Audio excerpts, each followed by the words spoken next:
दोस्तों, आज हम यूपीपीसीएस के 2020 के एनवायरनमेंट सेक्शन से जो क्वेश्चंस आए हैं वो डिस्कस आपके साथ करने जा रहे हैं।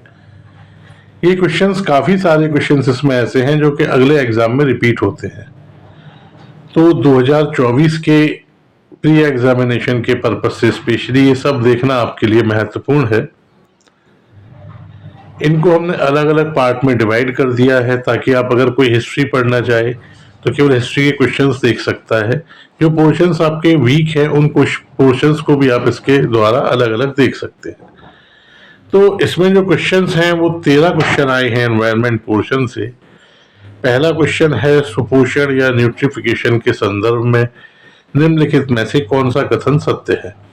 यह जल में घुलित ऑक्सीजन को कम करता है। यह जल निकाय के पोषक तत्व संवर्धन की घटना है। राइट आंसर है इसका वो है सी। 1 और 2 दोनों ही स्टेटमेंट क्या है इसके सही हैं। अगला क्वेश्चन, निम्नलिखित घटनाओं को उनके प्रारंभ के कालानुक्रम में व्यवस्थित कीजिए। ये कब शुरू हुई थी ये आपको बताना है।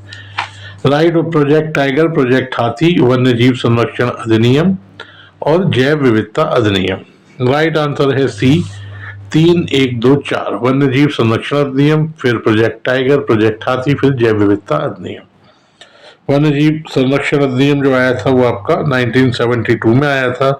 1973 में प्रोजेक्ट टाइगर, हाथी प्रोजेक्ट 1992 और 2002 में जैव विविधता अधिनियम। नेक्स्ट क्वेश्चन, एक पारिस्थितिकी तंत्र के विभिन्न घटकों से होकर पोषक तत्वों का गुजरना कहलाता है। क्या जैव भू रसायन चक्र, जैव भूगर्भिक चक्र, पारिस्थितिक अनुक्रम या जैवीय चक्र?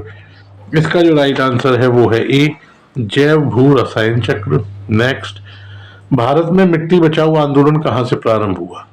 थाने महाराष्ट्र, मैसूर कर्नाटक, दरभंगा बिहार, होशंगाबाद मध्य प्रदेश। राइट आंसर है सी, दरभंगा बिहार। नेक्स्ट, हरित गृह प्रभाव या ग्रीन हाउस इफेक्ट के अभाव में भू सतह का औसत तापमान क्या होगा? 0 degree Celsius, -18 degree Celsius, 5 degree Celsius या -20 डिग्री सेल्सियस? राइट आंसर होगा इसका बी, -18 डिग्री सेल्सियस। नेक्स्ट, समुदायों का पूर्ण क्रम जो क्रमशः एक निश्चित स्थान पर बदलता है कहलाता है। क्या पारिस्थितिक अनुक्रम, सीयर, समुदाय गतिकी या जैव भार का पिरामिड? राइट आंसर बी, सीयर। नेक्स्ट, निम्नलिखित में से कौन सा एक प्राकृतिक रूप में वायुमंडल में पाई जाने वाली ग्रीन हाउस गैस नहीं है? Nitrogen oxide, carbon dioxide, methane या ओजोन?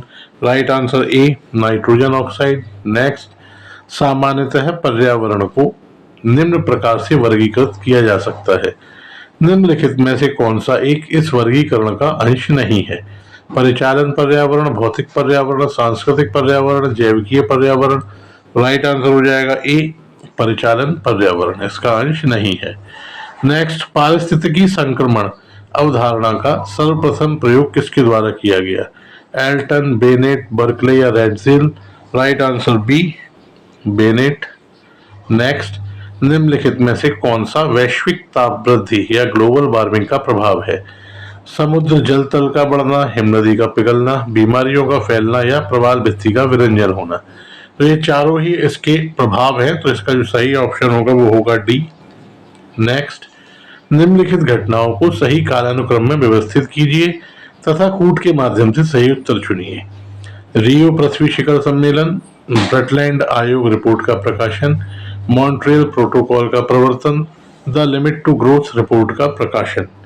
राइट आंसर होगा इसका बी, 4, 2, 3, 1, यानी the limit to growth report का प्रकाशन, ब्रटलैंड आयोग की रिपोर्ट का प्रकाशन, मॉन्ट्रियल प्रोटोकॉल का प्रवर्तन, रियो पृथ्वी शिखर सम्मेलन।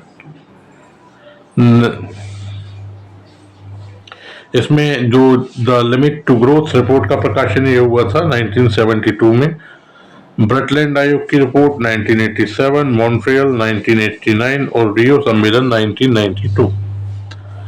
नेक्स्ट, वर्ष 1987 में संयुक्त राष्ट्र में पर्यावरण से संबंधित एक प्रतिवेदन की प्रस्तुति के उपरांत धारणीय विकास या सस्टेनेबल डेवलपमेंट पर चर्चा आरंभ हुई। वह प्रतिवेदन था जलवायु परिवर्तन पर पहला प्रतिवेदन, अवर कॉमन फ्यूचर, जलवायु परिवर्तन पर दूसरा प्रतिवेदन या पांचवा मूल्यांकन प्रतिवेदन। Right answer B, our common future. Next question, निम्नलिखित में से कौन सा एक वन्य प्राणियों के विलुप्तीकरण का प्रमुख कारण नहीं है? प्राकृतिक आवास का नष्ट होना, जंगलों में आग लगना, वन्य प्राणियों का अवैध वाणिज्यिक व्यापार या जनसंख्या की तीव्र वृद्धि। राइट आंसर है डी, जनसंख्या की तीव्र वृद्धि। तो ये क्वेश्चंस आपके कंप्लीट हुए एनवायरनमेंट के। हमारे साथ बने रहिए, आगे के सेट आपको मिलेंगे जल्द ही।